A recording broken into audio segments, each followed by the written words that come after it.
आपको एक बड़ी ही रोचक कहानी सुनाने जा रही हूँ। एक गांव में किशोरी लाल नाम का एक आलसी ब्राह्मण अपनी पत्नी कलावती के साथ रहता था। किशोरी लाल आलसी तो था ही, पर वो भगवान शंकर का परम भक्त भी था। वे सुबह शाम शंकर जी की पूजा करता और भगवान शंकर का नाम जपता रहता था। किशोरी लाल रोज यही दो काम करता था। बाकी समय अपनी आलसीपन की वजह से वो घर में ही सोया रहता था। इसी वजह से किशोरी लाल और उसकी पत्नी के बीच आए दिन अनबन होती रहती थी। सुनते हो जी, आज जल्दी से खाना खाकर खेत चले जाओ, आज फसल काटनी है। और हाँ, खेत से आते हुए सरसों का साग भी लेते हुए आना। घर में सब्जी बनाने को कुछ भी नहीं है, आते हुए भूल मत जाना, नहीं तो आज खाना नहीं बनेगा। मैं पहले से ही बोल रही हूँ।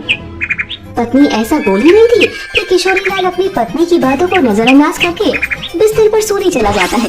कैलाश में बैठी माता पार्वती भगवान शंकर से कहती है, भगवान, ये आपका कैसा भक्त है? ऐसा क्या कारण है कि आपकी भक्ति तो करता है पर कोई कर्म नहीं करता? आपको तो इसका मार्गदर्शन करना चाहिए। मैं सब देख रहा हूँ पार्वती। पिछले जन्म में ये एक आलसी गधा था जो एक शिव मंदिर के सामने आकर सोता रहता था। सोते सोते भी उसे मंदिर में भक्तों के द्वारा किए हुए मंत्रों का उच्चारण सुनाई दे जाता था और श्रावण मास में उसकी मृत्यु हो गई। इसी कारण इस जन्म में ये मनुष्य रूप में जन्मा तो है, पर इसका आलसी स्वभाव नहीं गया। सही समय आने पर मैं इसे उचित शिक्षा दूंगा। अरे ये क्या, तुम वापस सो गए? उठो जल्दी और खेत में जाओ, आज फसल काटने जाना है। खेत में फसल बहुत बड़ी हो चुकी है, अगर आज फसल को नहीं काटा तो उसे जानवर चढ़ जाएंगे, नहीं तो कोई चुरा लेगा। मेरी बात सुन भी रहे हो?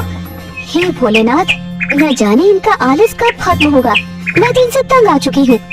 कलावती बोलती जा रही थी, पर किशोरी लाल को तो कोई फर्क ही नहीं पड़ रहा था। वो चुपचाप बिस्तर पर लेटा हुआ था। किशोरी लाल को कुछ बोलता हुआ न देख कलावती रसोई घर में जाती है और वहाँ से एक बाल्टी पानी लाकर किशोरी लाल के ऊपर डाल देती है और वो पूरा भीग जाता है। ये देख किशोरी लाल बहुत गुस्सा हो जाता है और फिर दोनों के बीच बहुत कहासुनी होती है। फिर वो गुस्से में घर से निकलकर भोलेनाथ के मंदिर की ओर चला जाता है। मंदिर जाकर वो गुस्से में शंकर जी से कहने लगता है, हे भोलेनाथ, अपनी पत्नी की रोज रोज की चिक चिक से मैं परेशान हो चुका हूँ। अगर मैंने आपकी भक्ति श्रद्धा पूर्वक की है तो मुझे वरदान दीजिए। ऐसा बोलकर किशोरी लाल जोर जोर से रोने लगता है। उसके भक्ति भाव को देखकर भोलेनाथ स्वयं किशोरी लाल को दर्शन देते हैं और कहते हैं, किशोरी लाल, तुम मेरे परम भक्त हो, तुम्हारी भक्ति से मैं बहुत प्रसन्न हूँ। बोलो, तुम्हें क्या वरदान चाहिए? किशोरी लाल भगवान शंकर को देखकर पहले तो हैरान रह जाता है, फिर शंकर जी को प्रणाम करके उनके सामने अपनी इच्छा प्रकट करता है। हे भगवान, मुझे एक ऐसी चीज दीजिए जो मेरी बात सुने और मेरा सारा काम कर दे। ठीक है, ये लो मेरा एक छोटा सा त्रिशूल। इस त्रिशूल को तुम जिस चीज पर भी रखोगे वो अपना काम खुद ही करने लग जाएगा और काम खत्म करने के बाद ही रुकेगा। पर हाँ, अगर तुमने काम करते हुए किसी को मना किया तो त्रिशूल हमेशा हमेशा के लिए गायब होकर मेरे पास आ जाएगा। भगवान शंकर अपना त्रिशूल किशोरी लाल को देकर वहाँ से अंतर ध्यान हो जाते हैं। उस त्रिशूल को पाकर किशोरी लाल बहुत खुश हो जाता है और मन ही मन सोचता है कि अब से उसे कोई भी काम नहीं करना पड़ेगा।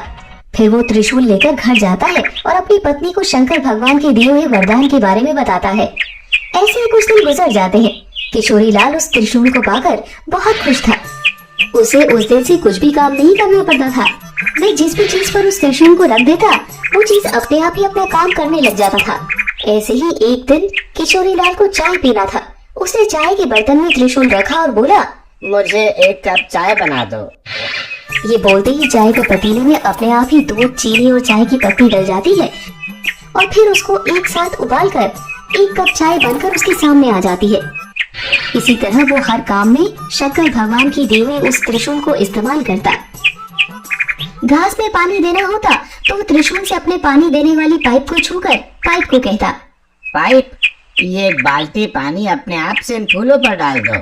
पाइप को ये काम बोलकर किशोरी लाल घर के अंदर सोने चला जाता है।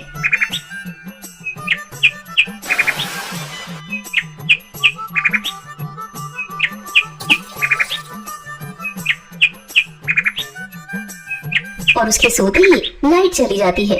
लाइट चले जाने के कारण पंखा बंद हो जाता है, पर किशोरी लाल बिना चिंता करते हुए वो अपने हाथ पंखे को कहता है, पंखा, मुझे गर्मी लग रही है, जब तक लाइट ना आए तुम मुझे इस पंखे से हवा करो। किशोरी लाल के कहे अनुसार हाथ पंखा बिना देर किए हवा करने लग जाता है और जैसे ही लाइट आती है तो हाथ पंखा बंद हो जाता है। इस तरह वो अपने हाथ से बिना कुछ काम किए बड़ी आसानी से सारे काम को कर लेता है। फिर एक दिन किशोरी लाल को भूख लगी और अच्छे अच्छे पकवान खाने का मन किया तो खाना खाने बैठा। किशोरी लाल मन में ही बोलने लगा, कैसा होता अगर खाना भी अपने आप ही मुंह में आ जाए, मुझे हाथ का भी इस्तेमाल न करना पड़े और मैं आसानी से खाना भी खा लूंगा। ये सोचकर वो खाली प्लेट पर त्रिशूल रखकर बोला, अच्छे अच्छे पकवान मेरे मुंह में अपने आप आ जाओ। ऐसा कहते ही प्लेट से तरह तरह के पकवान निकलकर किशोरी लाल के मुंह में जाने लगे। तरह तरह की मिठाई, नए नए स्वाद पकवान और बिना रुके अपने आप ही उसके मुंह में जाने लगे और वो बड़े मजे से उन्हें खाकर आनंद ले रहा था।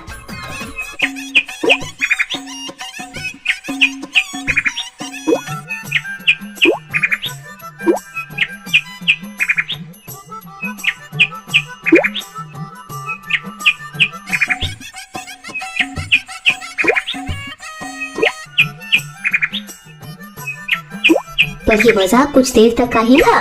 थोड़ी देर में किशोरी लाल का पेट भर गया और वो खा नहीं पा रहा था, पर खाना था कि रुकने का नाम ही नहीं ले रहा था। प्लेट से भिन्न भिन्न प्रकार के व्यंजन निकलकर उसके मुंह में जा रहे थे। ये देखकर किशोरी लाल परेशान हो गया। वो जैसे ही खाने को मना करने जा रहा था तो उसे भगवान शंकर की बात याद आई कि अगर वो काम करते हुए त्रिशूल को मना करता है तो उसका वरदान हमेशा हमेशा के लिए समाप्त हो जाएगा। ये सब सोचते हुए चिल्लाने लगा। उसकी चिल्लाने की आवाज सुनकर उसकी पत्नी रसोई घर से बाहर आती है। हाँ, और किशोरी लाल को देखकर हैरान हो जाती है। फिर किशोरी लाल से उसकी पत्नी खाने को रोकने के लिए बोलती है, पर वो शंकर भगवान के दिए हुए वरदान को नष्ट करना नहीं चाहता था। पर आखिरकार उसे बोलना पड़ा, रुक जाओ। खाना आना तो रुक गया, पर उसके साथ शंकर भगवान की दी हुई वो त्रिशूल भी गायब हो गई। किशोरी लाल त्रिशूल को अपने पास न देखकर बहुत दुखी हुआ, पर अब वो कुछ भी नहीं कर सकता था। शंकर भगवान का दिया हुआ वरदान को उसने खुद ही समाप्त कर दिया था। अब तक किशोरी लाल ने त्रिशूल को जो भी काम दिया था उन सबको काम खत्म कब करना है ये भी अनजाने में ही सही बोल दिया था। मुझे चाय बना दो।